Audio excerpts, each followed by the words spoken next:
तो आज की हमारी चर्चा भारतीय नौसेना पर है। और देखिए, ये सिर्फ एक मिलिट्री की ब्रांच नहीं है।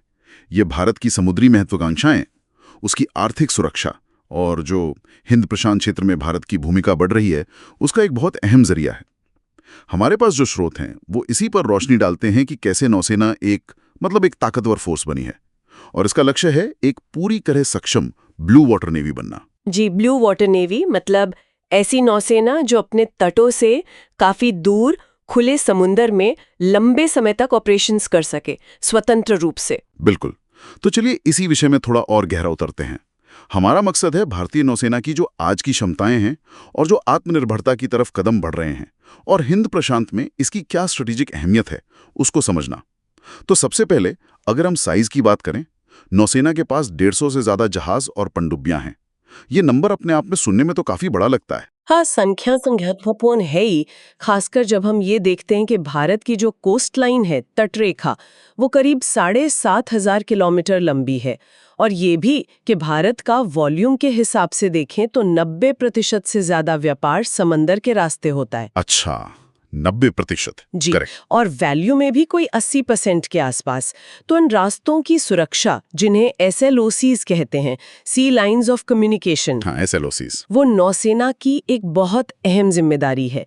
इसका एक मुख्य काम है हिंद महासागर क्षेत्र में, जिसे IOR कहते हैं। IOR, हाँ। वहां जहाजों की आवाजाही को फ्री रखना, सुरक्षित रखना, और फिर जो नॉन ट्रेडिशनल थ्रेट्स हैं, जैसे समुद्री डाकू, आतंकवाद, इन सब से निपटना। और वो मानवीय सहायता वाला एंगल भी तो है, HADR जिसे कहते हैं। बिल्कुल, humanitarian assistance and disaster relief, ये भी एक बहुत बड़ी भूमिका है। और आजकल जो जियोपॉलिटिक्स बदल रही है, खासकर हिंद प्रशांत में, उसमें तो ये रोल और भी बढ़ जाता है। और इसी क्षमता निर्माण से जुड़ी एक दिलचस्प बात यह है कि भारत अब स्वदेशीकरण पर बहुत जोर दे रहा है। जैसे हाल में INS विक्रांत का कमीशन होना, हाँ, वो एक बहुत बड़ा इवेंट था। हाँ, निश्चित रूप से। INS विक्रांत जो भारत का पहला स्वदेशी एयरक्राफ्ट कैरियर है, वो सिर्फ आत्मनिर्भरता का प्रतीक नहीं है। वो ये दिखाता है कि भारत अब कितने जटिल, कितने कॉम्प्लेक्स युद्धपोत डिजाइन और बना सकता है। और इससे भी ज्यादा जरूरी बात, ये भारत को अपनी नेवल पावर को अपने तटों से बहुत दूर तक प्रोजेक्ट करने की क्षमता देता है। मतलब पावर प्रोजेक्शन। जी, पावर प्रोजेक्शन, जो हिंद प्रशांत में एक तरह का बैलेंस बनाए रखने के लिए जरूरी है। ये एक चलता फिरता एयरबेस है, समझिए। सही है। ये तो हुई सतह की बात, एयरक्राफ्ट कैरियर्स। लेकिन समुद्र के नीचे क्या चल रहा है पनडुब्बियों के मामले में, खासकर परमाणु क्षमता को लेकर? हाँ, ये भी एक बहुत महत्वपूर्ण एरिया है। देखिए, INS अरिहंत जो है, वो भारत की पहली स्वदेशी परमाणु संचालित बैलिस्टिक मिसाइल पनडुब्बी है, मतलब SSBN। SSBN, ये भारत के न्यूक्लियर ट्राइड का हिस्सा है ना? बिल्कुल, न्यूक्लियर ट्राइड का एक बहुत भरोसेमंद समुद्री स्तंभ। ट्राइड मतलब हवा, जमीन और समंदर, तीनों जगह से परमाणु हमला करने की क्षमता। इससे प्रतिरोधक क्षमता मजबूत होती है। जी हाँ, एक मजबूत डेटरेंस बनता है। और भविष्य के प्लान्स भी हैं, जैसे प्रोजेक्ट 75 अल्फा के तहत और SSBNs बनाने की योजना है।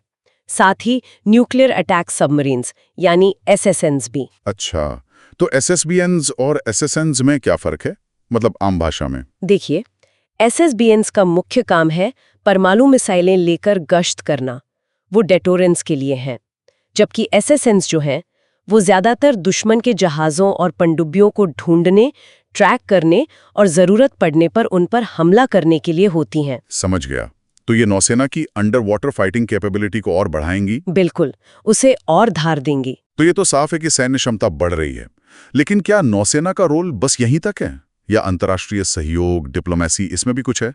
नहीं, बिल्कुल नहीं। नौसेना भारत की मैरीटाइम डिप्लोमेसी का एक बहुत अहम टूल है। वो मित्र देशों के साथ, खासकर जो क्वाड देश हैं, अमेरिका, जापान, ऑस्ट्रेलिया, हाँ, क्वाड, उनके साथ मालाबार जैसी बहुत कॉम्प्लेक्स नेवल एक्सरसाइजेज में हिस्सा लेती है। इन अभ्यासों से क्या हासिल होता है? देखिए, एक तो आपसी तालमेल बढ़ता है, जिसे इंटरऑपरेबिलिटी कहते हैं, मतलब जरूरत पड़ने पर साथ में काम करने की क्षमता।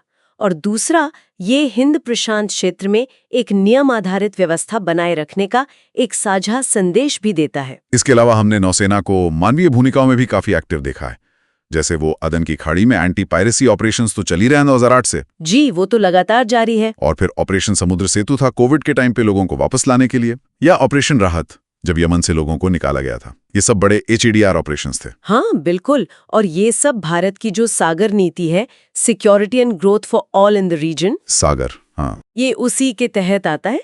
इस सोच के हिसाब से भारतीय नौसेना इस पूरे क्षेत्र में एक तरह से नेट सिक्योरिटी प्रोवाइडर है। Net security provider. हाँ, मतलब सुरक्षा मुहैया कराने वाला और संकट के समय में सबसे पहले मदद पहुंचाने वाला, फर्स्ट रिस्पॉन्डर। इससे क्षेत्रीय स्थिरता और सहयोग को बढ़ावा मिलता है। तो कुल मिला के बात यह है कि भारतीय नौसेना एक मल्टी डायमेंशनल फोर्स है, जो सिर्फ देश की समुद्री सीमाओं और हितों की रक्षा नहीं कर रही, बल्कि ग्लोबल ट्रेड की सुरक्षा, इंटरनेशनल डिप्लोमेसी और मानवीय सहायता, इन सब में भी एक महत्वपूर्ण योगदान दे रही है। ये हिंद प्रशांत में भारत की जो बढ़ती हुई स्ट्रेटेजिक प्रेजेंस है, उसका एक मेन पिलर है। जी हाँ, और ये हमें एक सोचने वाले बिंदु पर लाता है कि जैसे जैसे भारतीय नौसेना अपनी क्षमताएं बढ़ा रही है, हिंद प्रशांत में उसका रोल और बढ़ रहा है। तो भविष्य की जो चुनौतियां हैं, जो और कॉम्प्लेक्स होंगी, जैसे शायद क्लाइमेट चेंज का असर समुद्री सुरक्षा पर या पानी के नीचे नई टेक्नोलॉजीज, इनसे निपटने के लिए नौसेना का अगला बड़ा तकनीकी या रणनीतिक कदम क्या हो सकता है। ये सोचना दिलचस्प होगा कि आगे ये संतुलन कैसे साधा जाएगा।